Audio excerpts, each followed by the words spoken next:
The afternoon light over Kyushu had the dull, exhausted pallor of a nation breathing its last. In the heat-soaked stillness of August 15, 1945, Vice Admiral Matome Ugaki sat alone in his quarters, listening to the Emperor's voice vibrate through the radio like a fragile instrument straining. Under the weight of history, outside the fifth air, Fleet Headquarters stood silent, an island of concrete and fading resolve, while beyond its walls the wind carried the muted echoes of a war that had consumed an empire. Ugaki did not move when the broadcast ended. The room around him felt cavernous, though it was scarcely larger than a ship's cabin. He opened his diary, the Sensuikon, and stared at the empty page with the stillness of a man, contemplating the last unbroken surface of his life. For 4 relentless years he had traced the war in incorporations, losses, fleeting hopes, the tightening noose of American power. 731 pages, each line a measured record of ambition, fear, and the slow unwinding of a nation's naval soul. But this day's entry would not be analysis or strategy. It would be testament. The scratch of his pen was almost tender as he wrote of failure, his failure and the weight of pilots he believed he had sent to die without achieving what their nation demanded. He wrote of blame and of one final mission he intended to fly. He wrote nothing of the realization that had haunted him since Midway, the truth that had seeped into him like cold water through a breach. Japan had stepped into a war it could not possibly win, not against a nation whose factories beat like titanic furnaces, melting down distance and time into machines of war at a pace unimaginable. His hand paused, the ink briefly pooling. Outside, a gust of wind pressed against the shutters, and for a moment the room felt like the interior of a listing ship, quiet, airless, fragile. He closed the diary, knowing the page he had just written would be his last. The thought drove him back in time past the wreckage of Okinawa, past the smoldering ruins of Tokyo, past even the fatal rending of the Musashi, back to the day when he had first understood the scale of what they faced. It was June 8, 1942, 3 days after Midway. The sea was deceptively calm then, as though trying to cushion the catastrophic truth that had struck the Imperial Navy like a hammer. The Akagi, Kaga, Soryu, Hiryunamis that once embodied power were gone. 4 carriers, the heart of Japan's naval spear, sunk in a single day under sudden, ruthless American blows. He remembered the sickening mixture of smoke, blackened debris, and the metallic tang of burning fuel that clung to the fleet. Even from a distance, the destruction felt intimate, like the sudden death of family. He had been chief of staff to Admiral Yamamoto. He had helped shape the Midway Plan with confidence drawn from a decade of victories. But the Americans had not only met them, they had been waiting. Their dive bombers tore through the sky in near-perfect unison, striking at the single moment when Japanese decks were cluttered with aircraft being refueled and rearmed. Those first explosions had been so violent that time itself seemed to fracture. On June 8th, he held the diary and wrote words heavy enough to bruise the page. "Let this day be the only one of the greatest failure of my life." He had written it with conviction, believing still that the loss was recoverable. Japan's Navy was wounded, not broken. Carriers could be replaced. Pilots trained. A new decisive battle could yet realign the course of the war. But that evening, a staff officer placed an intelligence report on his desk. He had read it slowly at first, thinking the numbers exaggerated. Carrier construction, destroyer construction, shipyard expansion, industrial shift. The figures felt unreal, like sums from another planet. Escort carriers emerging at the pace of 1 every few weeks. Fleet carriers under assembly, in yards stretching from the Atlantic coast to California. Tankers, transports, submarines, endless lists. The searchlights carved the night open like scalpels as he studied those reports. And under their harsh glow, the reality emerged with surgical clarity. Japan's strategic foundation wasn't cracking, it had already collapsed. Only no one had admitted it yet. The memory bled into another June 19th, 1944, the day the Taiho died. He had returned to duty after surviving the crash that killed Yamamoto. The ocean had almost claimed him then, dragging him into a silent, frigid tomb. But fate had spat him back out. In early 1944, he stood again on the deck of the Yamato, the monstrous pride of the Imperial Navy. Her steel seemed eternal, her guns like ancient, indifferent gods. Yet even then he felt the tremors in the nation's war machine. Shortages of fuel, metal fatigue in engines, pilots barely old enough to shave. The Taiho was supposed to symbolize renewal. An armored flight deck. Modern design Japan's attempt to answer the Essex-class Leviathans, emerging from American shipyards. She had been in service only 3 months when a single torpedo struck her hull. Not a barrage, not a pincer attack. One submarine, one torpedo. At first, the wound appeared survivable, but the fumes unseen, deadly, spread through her ventilation like an invisible plague. Hours later, a catastrophic internal explosion ripped her apart. The sound had echoed across the Philippines. See, like the groaning collapse of a continent that same day, the Shikoku went down. 2 more carriers vanished into the deep in the hours that followed, swallowed by waves that had once allowed Japan to believe itself invincible. The silence after artillery felt heavier than the shells themselves, as Ugaki wrote in his diary that night. He didn't need to state the obvious. The Americans had barely broken stride. Their 15 carriers had taken the battle and emerged untouched. Their fleet was multiplying month after month, swelling. With fresh steel and fresh pilots, Ugaki watched the numbers pile up like an avalanche. 17 Essex-class carriers. By the end of 1944, 50 Casablanca-class escort carriers, built in under 2 years, ships sliding off. Assembly lines with the mechanical regularity of locomotives. Liberty ships appearing at the speed of mass production. Destroyers launched in months instead of years. It was as if the Americans had weaponized time itself. In contrast, Japan's shipyards flickered and sputtered. Only 6 carriers constructed after Midway. A dwindling supply of pilots. Fuel so scarce that training flights became luxuries. It was no longer a war of strategy. It was a war of arithmetic. The next memory came with the cold precision of crosshairs. October 24th, 1944, the Battle of Leyte Gulf.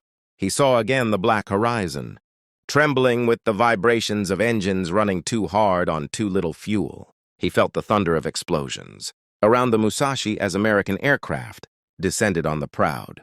Battleship in waves coordinated, relentless, methodical.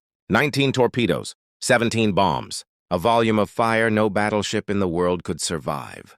He had watched from the Yamato's bridge as her sister ship listed, hesitated, then rolled helplessly toward the sea, swallowed by the very element she had been built to dominate. It was not a death, it was an erasure, a statement that no symbol of steel, no matter how immense, could withstand an enemy whose production capacity seemed limitless. Leyte Gulf was supposed to be Japan's decisive strike. Instead, it became a funeral march for an entire naval doctrine. 4 carriers, 3 battleships, 10 cruisers, 11 destroyers, lost in the largest naval battle in history. After Leyte Gulf, the Imperial Navy was a shadow hollow, ships without fuel, pilots without planes, bases without supplies. Yet the Americans kept pressing forward, their fleet expanding, multiplying like steel tidewater rolling toward the Japanese homeland. Ugaki could still picture the winter sky over Kyushu, streaked with contrails from American raids. He could still feel the ground tremble under the bombardment that no coastal gun could answer. Each strike carved another lesson into him. The Empire was out of time. His memory drifted next to April 7th, 1945, the last sortie of the Yamato. He hadn't been aboard, but he knew the men who died. He knew their pride, their illusions, their grim acceptance. The Yamato left with barely enough fuel for a one-way trip, a battleship reduced to a sacrificial weapon. American reconnaissance spotted her within hours. The sky darkened under swarms of carrier aircraft, and by mid-afternoon, the pride of the Imperial Navy lay torn open on the surface of the sea, flames blooming from her like malevolent flowers. By July, his diary entries had become increasingly haunted, cities destroyed in single nights, industries crushed, civilians starving, the atomic bombs, the Soviet invasion of Manchuria. It was not defeat approaching, it was collapse. And now, August 15th, 1945, the surrender announced. The war ended. Yet in Ugaki's mind, one final act remained. He rose from his chair and felt the room tilt gently, as if the world itself were acknowledging a shift. He believed his duty was incomplete. His life, too burdened by failure, demanded closure in the only language he felt he had left: sacrifice. He resolved to fly one last kamikaze mission. His officers begged him to reconsider. They had lost the war, but they had not lost their humanity. Yet Ugaki saw only the need to embody a spirit he believed. Japan still required even in defeat. He prepared himself with deliberate calm. He removed his rank insignia. He chose the ceremonial sword that had belonged to Admiral Yamamoto. The sky outside had softened into a smoky gold as he walked to the airfield. Maps glowed under trembling hands, as if the paper itself feared the orders written on it. Ugaki climbed into the rear cockpit of a D-4Y. Judy, taking the place of a radio man who silently climbed in beside him. 10 other aircraft followed him into the sky. The sun dipped lower. The shadows lengthened like dark water flowing across the runway. Ugaki's final message came at 1924 calm, resolved already half in the afterlife. He said the attack had begun. American logs recorded no hit. The night swallowed night fell over Kyushu with a stillness so complete it felt like the world was holding its breath waiting for an echo that never came. On the runway of Oita Air Base, the heat of the summer day lingered on the tarmac. Mechanics stood silently beside grounded aircraft that would never again leave the earth. Officers watched the horizon where Ugaki's formation had disappeared, their faces carved with an exhaustion deeper than defeat. They knew, even before the radio silence began to stretch thin, that this last mission was a gesture carved from grief more than strategy. It was the twilight of the Empire. And yet, in the disappearing specks of those 11 planes, some believed they had witnessed the final spark of an old, dying spirit, beautiful in form, tragic in purpose, irrevocably bound to a war that had ended hours earlier. Ugaki's radio remained quiet, the search for meaning. At 21, a heavy stillness seeped into the command post. Officers sat around a table littered with maps and half-burned cigarettes, but their eyes were fixed on the empty radio speaker. Every crackle of static seemed like it might be his voice calm, formal, disciplined to the last breath. None came. Junior officer, barely 20, broke the silence. Why? Why did he go? No one answered. Some believed Ugaki wanted to join the thousands of pilots he had ordered into the sky during the closing months of the war. Some believed it was loyalty to Yamamoto, his mentor, his guiding star who had died in the very kind of mission Ugaki now attempted to imitate. Others believed he could not bear the weight of surrender after dedicating his entire identity to a navy that no longer existed. But one officer, Commander Masami Nakayama, finally spoke. He believed that a leader should die the same death he asked of his men. The words fell heavily, like stones dropped into a deep well. A nation in ruins. As night thickened over Kyushu, distant fires glowed on the horizon, remnants of American bombing raids that had gutted cities and factories. Roads were clogged with refugees carrying what remained of their lives in bundles. Rice rations had thinned to handfuls. Children picked through ruins where neighborhoods once stood. Hospitals overflowed with wounded who knew medicine was running out. Japan was not merely defeated, it was broken. The Navy Ugaki had once shaped as Yamamoto's. Chief of Staff had collapsed like a cathedral struck at its foundations. The proud carriers whose names had filled his diary Akagi, Kaga, Soryu, Shokaku, Zuikaku, lay in the chilled blue tombs of the Pacific. The battleships Musashi and Yamato, once symbols of naval supremacy, were now steel skeletons on the ocean floor. Ugaki's final flight was not an act of military necessity. It was an act of mourning, the lost formation. Hours slipped by. No radio call. No confirmation of a hit. No survivors. Only rumors. One version whispered that the formation had spotted an American ship, diving with engines screaming and hearts ablaze, only to miss the target in the night haze.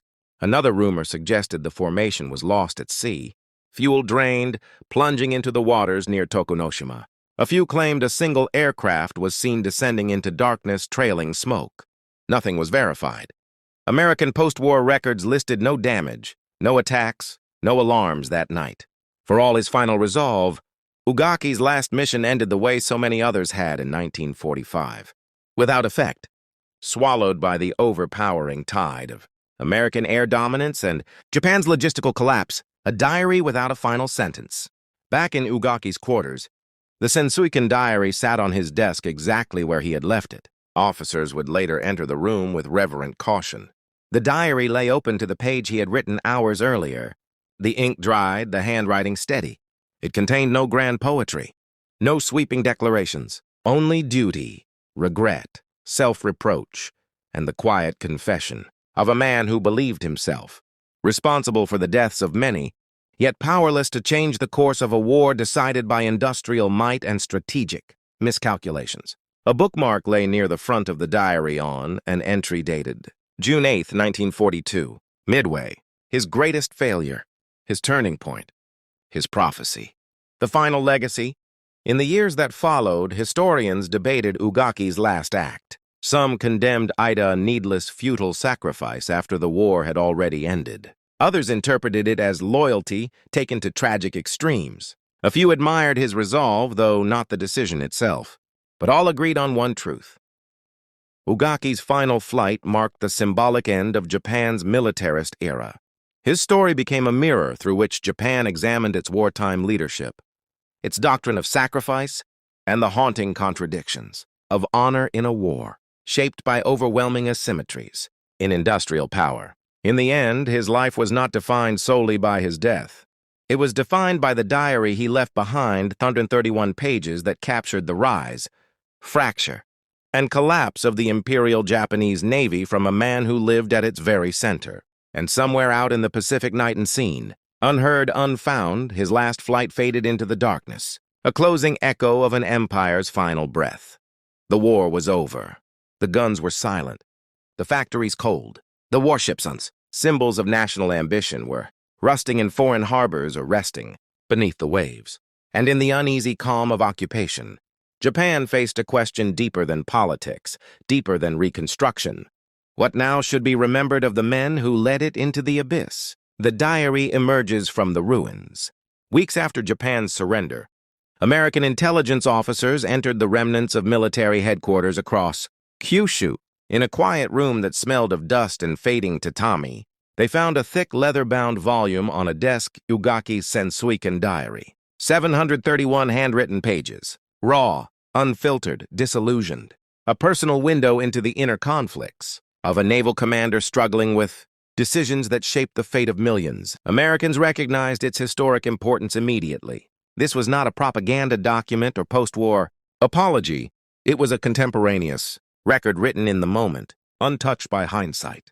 Inside it were early war confidence, mid-war doubt, late war despair, the intellectual collapse of a naval doctrine, and scattered throughout were the small, painful glimpses of a man wrestling with guilt he never fully articulated aloud.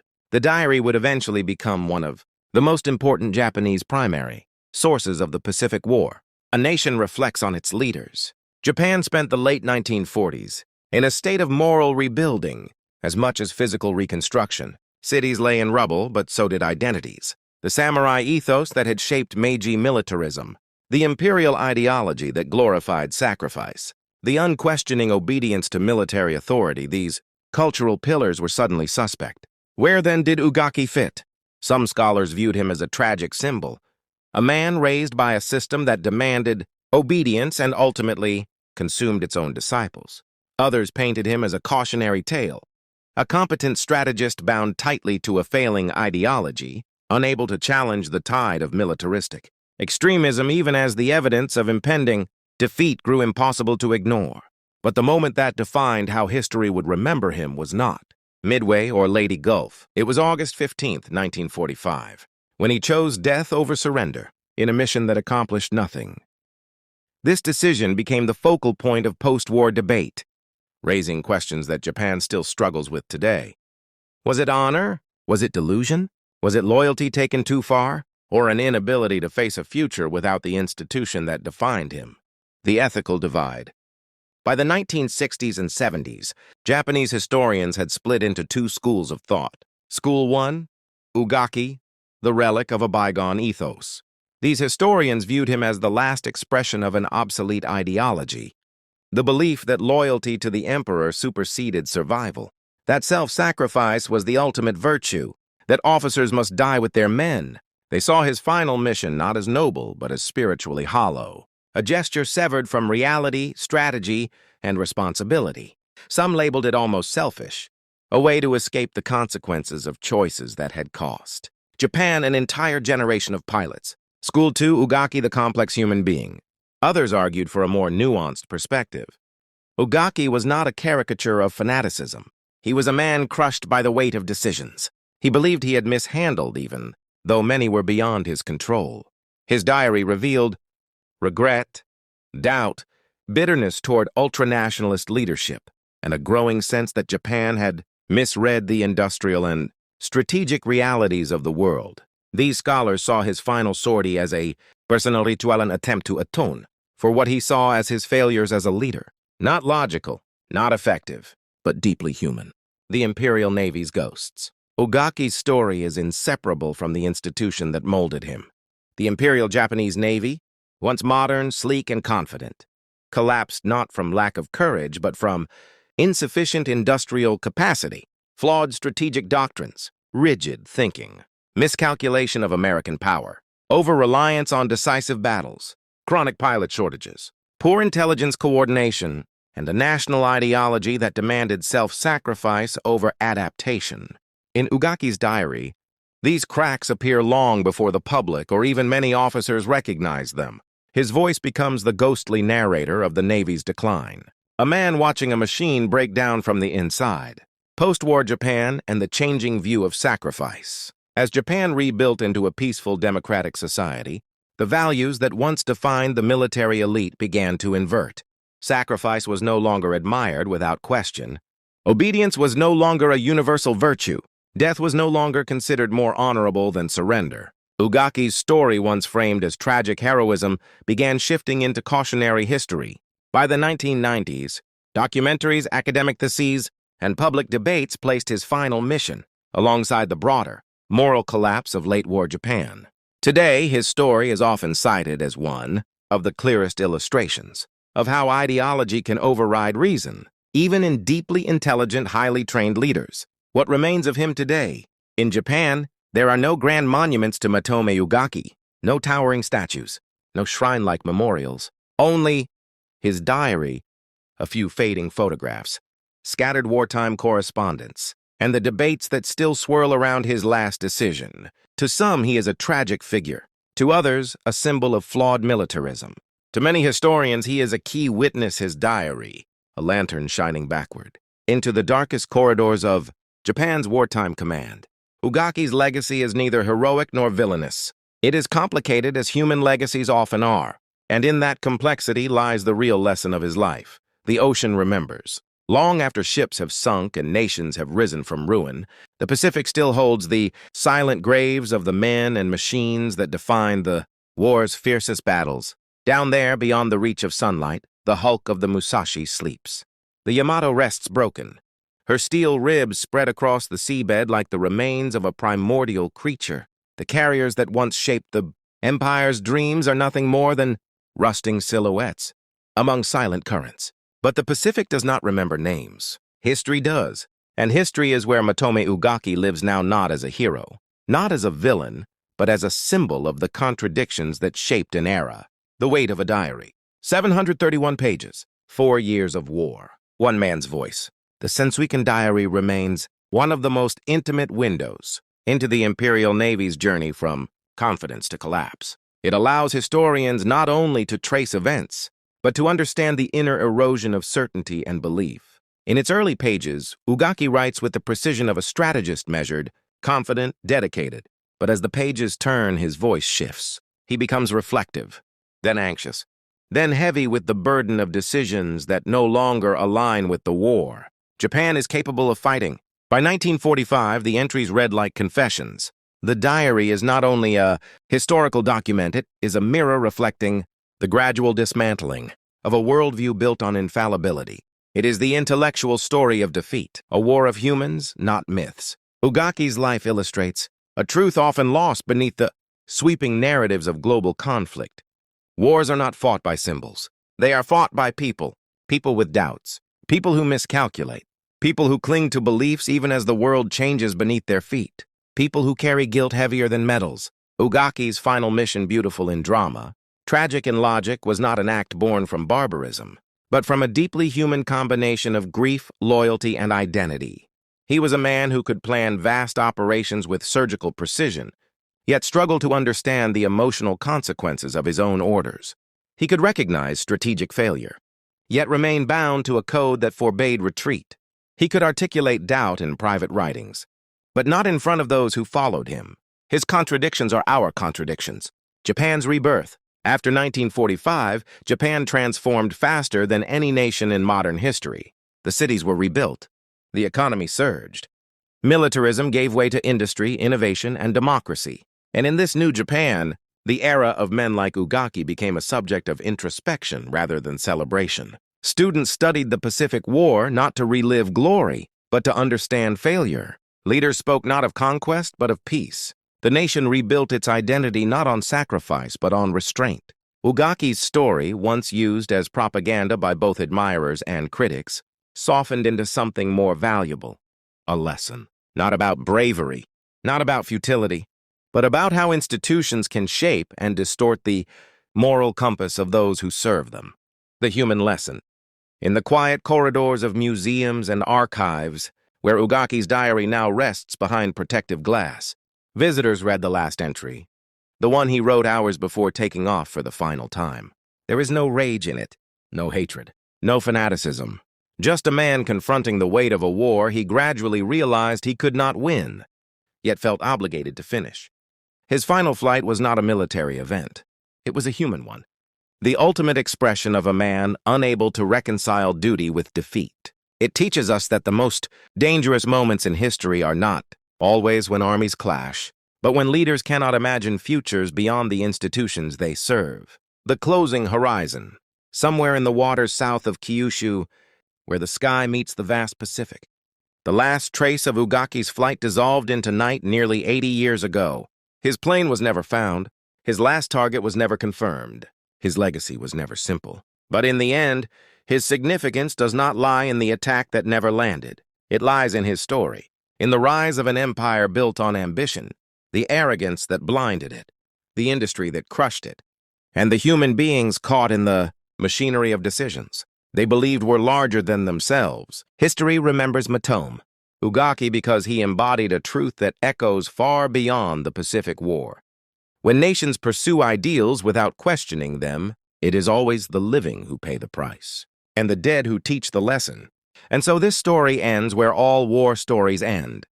Not in triumph, not in tragedy, but in understanding. A final echo fading across the Pacific. A diary closed but not forgotten. A nation rebuilt from ashes, and one man whose last flight became a reminder of how easily conviction can turn into catastrophe and how essential it is in every era to question the beliefs we inherit before they demand sacrifices we cannot justify.